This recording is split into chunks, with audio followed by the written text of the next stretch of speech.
Christmas gift. I had to do it on my own. Champagne parties everywhere. Without you, I just didn't care.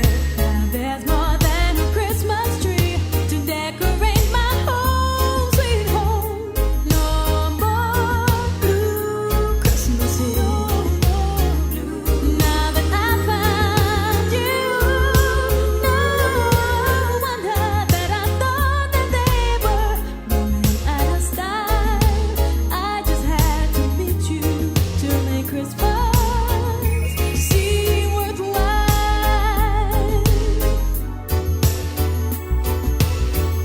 No more blue Christmases. Now that I found you, no wonder that I thought that they were going out of style. I just had to meet you to make Christmas seem worthwhile.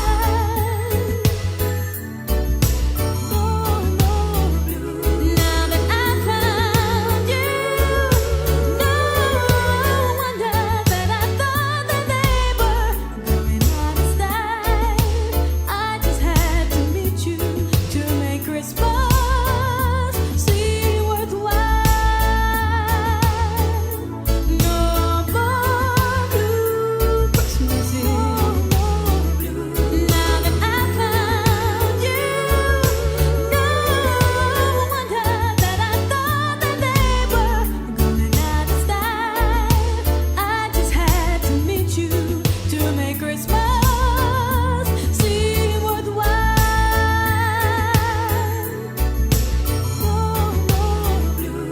Now that I found you, no wonder that I thought that they were going out of style. I just had to meet you to make. This is Clive Backus in St. Kitts. Whether I'm home or abroad, I tune in on the radio, on my computer, or on my mobile device to News Talk Radio Guyana for accurate information blended with great music. 17 hours 58. Welcome to Bet You Didn't Know, with facts from Guyana and around the world that you may or may not know or may even be surprised to learn, and with the compliments of Sigismund Consultants Inc. I bet you didn't know that drinking too much water can be deadly. When guzzling a lot of liquid, you can suffer from water intoxication or hyponatremia, which occurs after an obscene amount of water is consumed, often during endurance events, when participants are also losing sodium through their sweat. There have been many notable cases, including the 2002 Boston Marathon competitor Cynthia Lucero, who died from overhydration. And I bet you didn't know that Queen Elizabeth II is a trained mechanic. When she was 16, she joined the British employment agency, the Labour Exchange, where she learned the basics of truck repair, including how to change a tyre and repair engines. Of course, she has others who can do such things for her, but if one of her cars broke down, she might be able to get it up and running. Her collection of vintage Rolls-Royces, Daimlers, Bentleys and other brands is estimated to be worth £10 million, according to Business Insider. And humans aren't the only creatures who sing to our sweeties. Lots of animals do too. In one notable 2009 study published in the journal PLOS ONE, researchers in Texas found that Brazilian free-tailed bats have distinguishable syllables and phrases that they use as love songs to attract suitors. The sounds are made in a specific arranged pattern to form a song, and they're actually organized sequences within each phrase. They're made to attract and lure nearby females. See you next time on Bet You Didn't Know. Compliments of Sigismund Consultants Inc.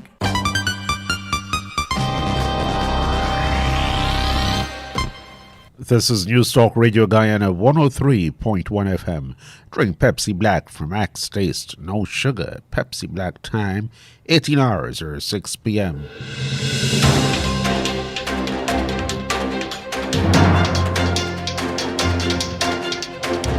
The news from Guyana, the region and the world. Compiled in the News Talk Radio newsroom and powered by DemeraraWaves.com.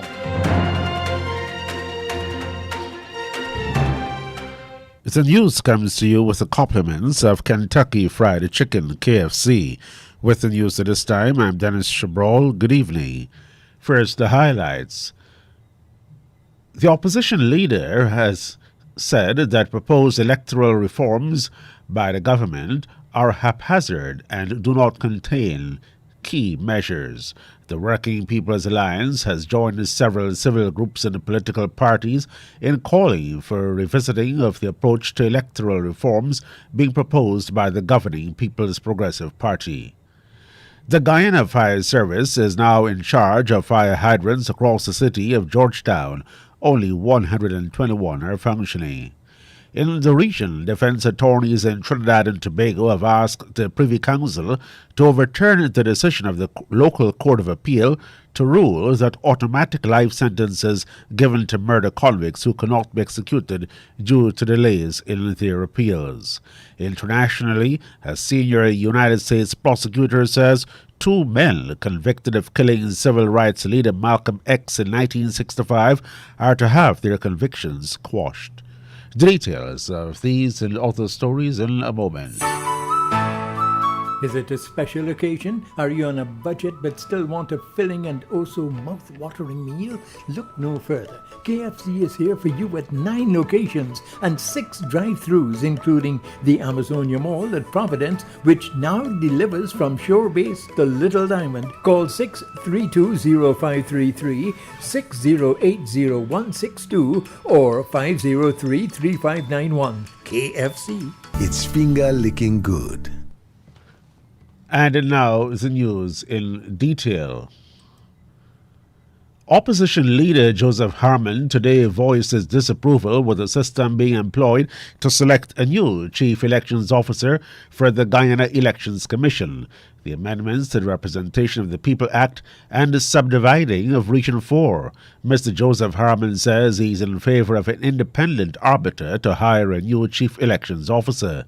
He says decisions taken by the present commission with a casting vote by the chair will lack confidence by the population given the decisions of the commission during the 2020 elections.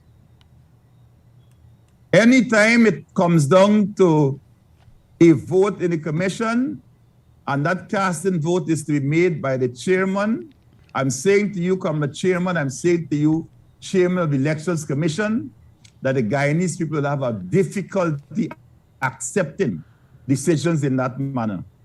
So please take note. It is not too late, and it is our intention to ensure that Guyanese people have a major say in this matter before the commission comes to any final decision on who they are going to pick. It's not too late. Mr. Harmon says the proposed dividing of Region 4 is creating electoral imbalance to serve the purpose of only the PPP that's in the current administration. It's atrocious. And this is just a tinkering with selected portions in what Guyanese will call a wishy-washy exercise. The amendments to the Representation of the People Act principally seeks to carve District 4 into 4 sub-districts. Secondly, it creates a process and system peculiar to District 4 for the tabulation, ascertainment of votes cast, and declaration of results in the said district. The creation of sub-districts only for and in District 4, whilst leaving other districts untouched, particularly Districts 2, 3, 5, and 6, represents the creation of an unequal electoral process and system. The opposition leader says the opposition will not accept such a system. Mr. Harmon says that the opposition now is in receipt of the draft and will make their own recommended changes, which the draft fails to address.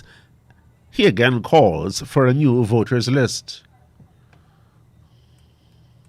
The amendment fails to deal with the real issues of electoral fraud revealed during the recount of the 2020 elections. The legislation fails to deal with multiple voting, voter impersonation, the improper use of certificates of employment and oaths of identity, measures to prevent ballot boxes being counted, unprocessed without statutory documents, the residency requirement, the creation of a new official list of electors. We are not going back into any elections with that bloated list, and that list must be cleansed by a house-to-house registration process. The leadership I beg your pardon, the Liberty and Justice Party and New and Guyana United Party and other civil groups have called for an independent system to select a new GCOM chief elections officer. There is a 6-week window for consultations on the amendments to the election laws. In related news, the Working People's Alliance, WPA, has joined other civil groups and the political parties to condemn the approach and amendments being articulated by the governing People's Progressive Party. In a statement Wednesday, the WPA said its views the draft proposals as part of a larger PPP plan to gain control of the electoral machinery through intimidation and misuse of its legislative majority to gain unfair advantage over other political contestants. The WPA statement added that the process and proposals are nothing more than a PPP initiative aimed at political witch hunting and provocation rather than a genuine attempt at electoral reform. The statement says the governing PPP has made its determination of what occurred during the period in question and has advanced a unilateral approach to correcting the wrongs it perceives. WPA says it is outraged that the government will produce a draft list of amendments without first engaging in meaningful consultations with the political opposition and related civil society organizations. The WPA says it is obscene that a major contestant will attribute to itself the role of sole source of wisdom in Guyana's electoral issues, a clear contradiction of democratic norms in a plural society. The WPA also says the list of amendments reads more like a recipe for a punishment with draconian penalties rather than a serious document that attempts to grapple with an important area of Guyana's political landscape. WPA says one cannot help drawing a relationship between the ongoing prosecution of senior GCOM staff and the stiff penalties being proposed. The party says the purpose of electoral reform should not be settling scores with political opponents. According to the WPA, the proposal to break up Region 4 into 4 sub-districts as a thinly veiled effort to appropriate the benefits of the first-past-the-post system to the PPP. The courts of Guyana have successfully completed hearing some 3,000 gender-based violence cases of the more than 3,250 cases brought for a judicial review. Acting Chancellor of the Judiciary, Justice Yolande Cummings-Edwards, while delivering remarks at the University of Guyana sponsored training for the legal profession, made this disclosure. In Georgetown Magistrates Court, to date, we have 826 cases that have been filed. In the Diamond Magistrates Courts, we have 539 cases. In Berbice, Wim Magistrates Court, 149 cases. In the East Demerara Magisterial District, 612 cases. West Demerara Magisterial District, 452 cases. Fort Wellington, 180 cases. In Essequibo, 114 cases. In the Lethem, we have 17 cases. In New Amsterdam, 262 cases. In Linden, 149 cases. So a total to date of about 298 cases. I'm happy to say that we would have dealt with or completed about 3,000 out of those 3,298 matters. The Chancellor of the Judiciary also calls for more user-friendly courts with skilled officers to help victims of abuse. Witnesses who are grappling with the social ramifications, such as being ostracized by some family members simply because they've come forward, sometimes are challenged in making their report or making known to our staff what it is that they're seeking from the court. And so from a practical and professional standpoint, we have to raise the bar. We have to know what it is that is needed in the circumstances and to provide that service to the members of society. The Chancellor also highlights the need not to re-victimize victims while leaning on the courts to help them. But despite the legislative and social measures, it has been our observation that the courtroom and the court environments can be a daunting place and even harrowing experience for persons who seek justice. And while judicial proceedings are essential in restoring a sense of safety and confidence in bringing some normality to a person's life, inadvertently, these persons are re-victimized when they come to seek justice. A member of society who seeks the protection of the court would need to have judicial officers and other functionaries who can understand their apprehension, who can understand their reluctance, their frustrations, even feelings of guilt and remorse as they make their complaints and they seek the various orders. The gender-based violence training course was designed by the University of Guyana for the judiciary in Guyana and supported by UNICEF. The course will also be covering over a 5-week period various skills to equip judicial officers to skillfully handle domestic or gender violence cases that are before the courts. The incumbent leader of the People's National Congress Reform, David Granger, has not been nominated by any party group for any position. This is the first time in that party's 60-odd-year history that a sitting leader has not been nominated. The PNCR's Congress is scheduled to be held on December 11. The PNCR did not release the number of nominations that each nominee has received, but well-placed sources at Congress Place on Wednesday said that longtime party member Aubrey Norton has obtained an unassailable lead ahead of his main rival, Joseph Harmon. One source described Mr. Norton's nominations as a runaway, while another conceded that Mr. Harmon's campaign started late, but it is returning to win back hearts. The PNCR, in a statement on Wednesday, said that the 7 persons nominated for the position of leader also include Basil Williams, Carl Greenidge, and Sharma Solomon, as well as Valda Lawrence. There are 16 nominees for the position of party chairman. There include Valda Lawrence, Gary Best, Sherwin Holder, Amanza Walton, Nazir, Roy Zilford, Annette Ferguson, Aubrey Norton, Sharma Solomon, Ronald Bulkan, Christopher Jones, Richard Van West Charles, Simone Brooms, Geeta Chandon, Dawn Hastings, Joseph Harmon, and Mervyn Williams. There are 30 members nominated for the position of party chairman.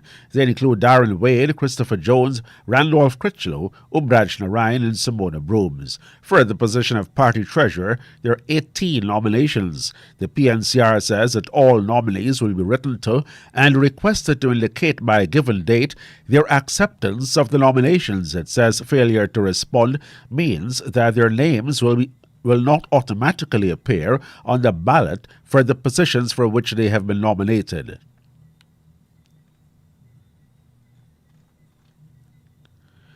Guyana has recorded 4 COVID-19 deaths recently, including a fully vaccinated 50-year-old man, taking the death toll to 965. The Health Ministry's data shows 83 new COVID cases have been registered in the last 24 hours.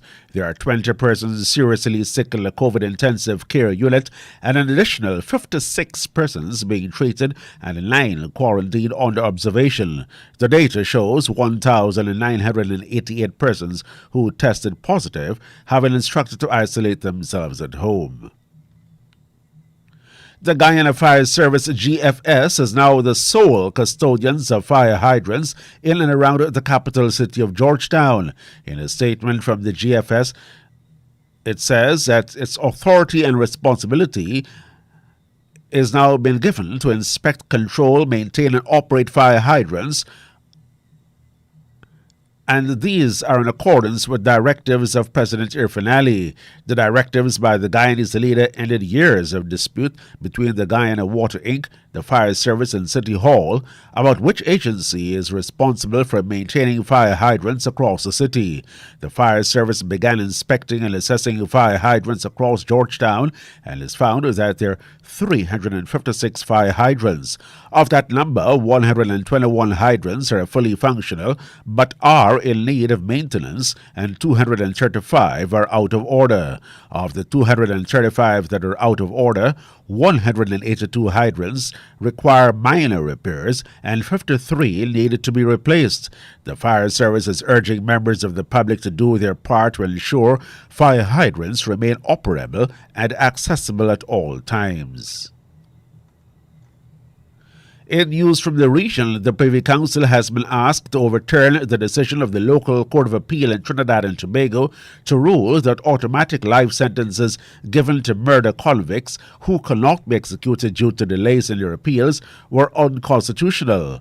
Presenting submissions before the United Kingdom-based appellate court yesterday morning, attorneys representing the state claimed that Chief Justice Ivor Archie and the two appeal court judges got it wrong in 2018 when they ruled that high court judges have the discretion to decide commuted sentences based on the particular circumstances of each case. The Trinidad Guardian reported that the appeal centers around the Privy Council's well-known 1994 ruling in the Jamaican case of Pratt and Morgan.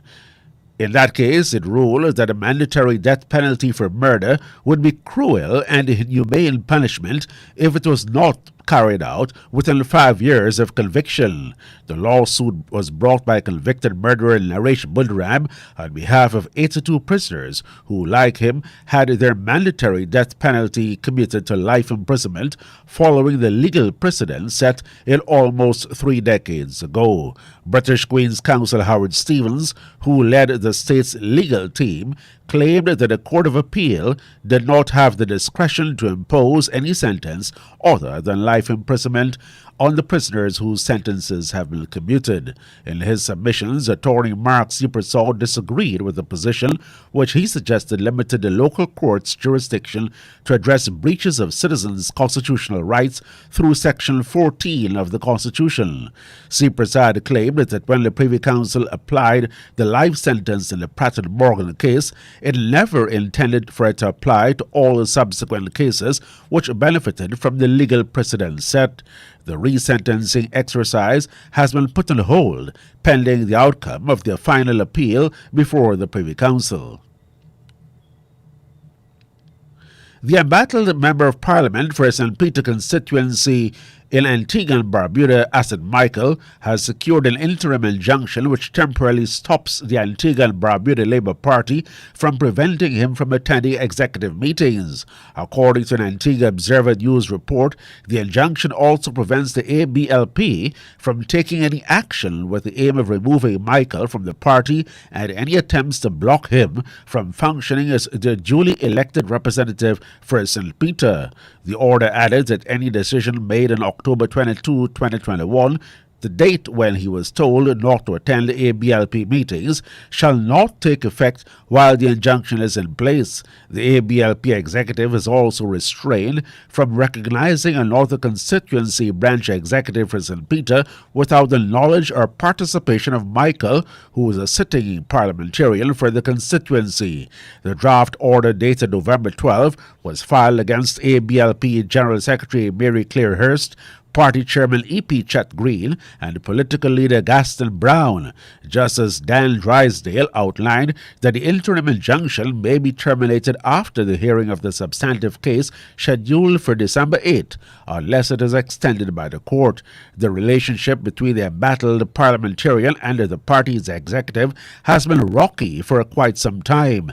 Things came to a head last month when the party's General Secretary Mary Claire Hurst wrote to Michael in informing him that he was barred from attending future meetings. The letter cited Michael's hostile lawsuits, which he filed in the High Court against the executive members and the party's tribunal. The MP has, however, insisted that despite the widening rift between himself and the party, he has no intention of leaving the Antigua and Barbuda Labour Party. The government of Barbados has submitted its response to a court case challenging the move by the government to transition Barbados to a republic by month end. Nation News Barbados reported that Attorney General Dale Marshall said Monday that his office submitted a state's response to the injunction being sought by Grenville Phillips II. The AG also disclosed that with just 2 weeks to go before the transition, it is not likely that there will be an actual court hearing, and that a presiding judge will render a decision based on the submissions, which are expected to be wrapped up today when Phillips submits his rebuttal. The Attorney General says the case will not be done by a hearing because of the urgency of it. Instead, it will be done based on parties' submissions. He says both parties in the matter are making submissions which the judge will pursue and hand down a ruling. Attorney General Marshall posited that he prefers the judge rules before the transition takes place. He says unless an injunction is granted, the transition will go ahead as planned. And now we go to the BBC World Service for the latest bulletin of international news. I'm Stuart McIntosh with the BBC News. Hello. A senior US prosecutor says 2 men convicted of the murder in 1965 of the American civil rights leader Malcolm X are to have their convictions quashed. The Manhattan District Attorney said Muhammad Aziz and Khalil Islam, who were both in jail for 2 decades, didn't get the justice they deserved. Malcolm X, one of the most charismatic leaders of the civil rights movement in the United States, was shot multiple times as he was about to deliver a speech. Barbara Plett-Usher explains why the attorney said the 2 men would, in all likelihood, have been acquitted at trial. They found evidence that the FBI, the police, and prosecutors had withheld key evidence that, if it had been allowed at the trial, would have connected the dots to a different suspect. They also interviewed a witness who had, at that time, called one of the 2 men at his home on the night of the killing, so confirmed his alibi. And then just really emphasizing something that was very significant, which is that the 3rd man who was convicted and who actually confessed to the crime had said on the stand at the time that these 2 men were not his accomplices. US official figures say more than 100,000 Americans have died of drug overdoses during a year-long period during the COVID-19 pandemic. It's the highest yearly death toll from drugs overdoses ever recorded in the United States. Data from the Centers for Disease Control and Prevention showed overdose deaths rose nearly 30% in the 12 months ending in April this year. A court in the US has sentenced a man known as the QAnon shaman to 41 months in prison for his role in the deadly assault at the Congress building in January by followers of Donald Trump. Prosecutors described Jacob Chansley as the flag bearer of the Capitol riot events after he was pictured in the Congress building wearing a horned headdress. 5 people died when thousands of people stormed the Capitol in an attempt to stop the certification of President Joe Biden's election victory. Doctors in Sudan say 14 people have been shot dead by security forces as thousands took to the streets of Khartoum to protest against the recent military takeover. They say tear gas has been fired inside hospital buildings and soldiers have prevented some of the wounded from getting treatment. Sally Nabil has more details on the current unrest. Power should have been handed over to the civilian government and Sudan should have been transformed into a full civilian democracy. But this step now seems further than ever after the army took power last month. And the big question is how the military rulers are going to run this country with all these protests taking place and with political parties totally unhappy and voicing their total rejection of the coup. That was Sally Nabil reporting. I'm Stuart McIntosh here in London, bringing you the latest world news from the BBC. The Pakistani government has passed controversial amendments to the country's Election Act during a hostile joint session of Parliament. One change authorises the use of electronic voting machines. The other gives some 9 million Pakistanis overseas the right to vote in general elections online. The move sparked furious protests from the opposition, who say the government's trying to rig the next election. Poland's border force says about 1,000 migrants remain in the frontier with Belarus as the EU stepped up its efforts to resolve the crisis. The head of the European Commission, Ursula von der Leyen, said the EU would send $800,000 worth of food, blankets and other aid to migrants at the border. Police in Israel say they've shot dead a 16-year-old youth in Jerusalem's Old City after he stabbed 2 officers near a Jewish religious school there. The officers were treated in hospital. The youth was a local resident. A dissident Cuban actor and playwright, Junior Garcia, has arrived in Spain after attempting to organise an anti-government protest in Havana on Monday. Cuba's communist government, said Mr Garcia, left the country of his own will and denied reaching an agreement with the Spanish authorities. Leonardo Rocha reports. Junior Garcia, who's in his late 30s, wrote on social media that he and his wife were alive, healthy and with their ideas intact. He hasn't disclosed whether he'd requested political asylum, but promised to clarify his situation in the next few days. On the day of the pro-democracy march, Cuban security agencies prevented Mr. Garcia and other organizers from leaving their homes. Many dissidents were detained, extra police were deployed on the streets of Havana, and the protests didn't go ahead as planned. President Miguel Díaz-Canel accused the United States of orchestrating the protests to create unrest. BBC News. That's the news to the moment. Hit to stand in lines? Don't worry. KFC has got you covered with their drive-thrus, which are open now from 9 a.m. to 10:30 p.m. at Movietown, Vlissingen Road, Mandela Avenue, Reading Hoop, Parika and the Amazonia Mall. That's right, you can drive through at 6 of their 9 locations. Remember, their current opening hours are 9 a.m. to 10:30 p.m. Go on down and let your taste buds savor the spices today. KFC. It's finger licking good. Now to end the news, a recap of the highlights. Opposition leader Joseph Harman says proposed electoral reforms are haphazard and void of key reforms. The Working People's Alliance has joined several civil groups and political parties in calling for a new approach to electoral reforms being proposed by the governing PPP. The Guyana Fire Service is now in charge of fire hydrants across the city of Georgetown. Only 121 are functioning. Regionally, defense attorneys in Trinidad and Tobago have asked the Privy Council to overturn the decision of the local Court of Appeal to rule that automatic life sentences given to murder convicts who cannot be executed due to delays in their appeals. An embattled member of parliament of the ruling Antigua Labour Party has secured an injunction against his party to debar and replace him. And internationally, a senior U.S. prosecutor says 2 men convicted of killing civil rights leader Malcolm X in 1965 are to have their convictions quashed. That's the end of the news. It came to you with the compliments of Kentucky Fried Chicken, KFC.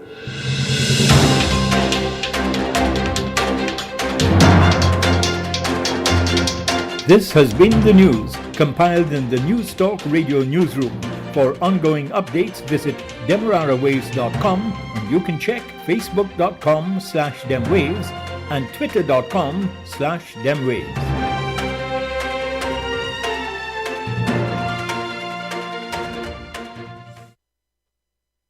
And now we join the BBC World Service for the remainder of the evening.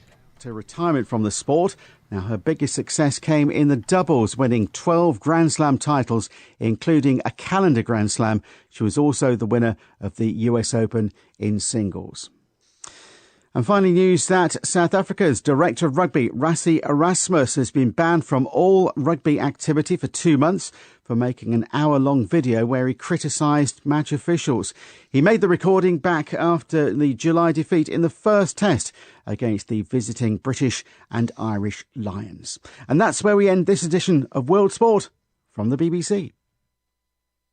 This is the BBC World Service with Claire Bates revealing how tiny satellites are changing how we see Earth. We're looking at a small bit of tech called a CubeSat, and it's all thanks to a professor who is trying to challenge his engineering students. We put a lot of things in that were really inexpensive that actually worked. It's a satellite the size of a shoebox being used to help solve all kinds of problems down here on Earth. Lucy's CubeSat is going to monitor volcanic ash clouds. Because we can take images from space, we can model the ash cloud. As CubeSat technology has improved, governments and businesses have started taking interest. We work with the Norwegian government to track deforestation in 64 tropical countries. CubeSats have been on quite a journey. Satellites have a huge benefit for society, so we need to be able to continue to develop that. The tiny satellites changing how we see Earth. Tuesday at 8:15 GMT.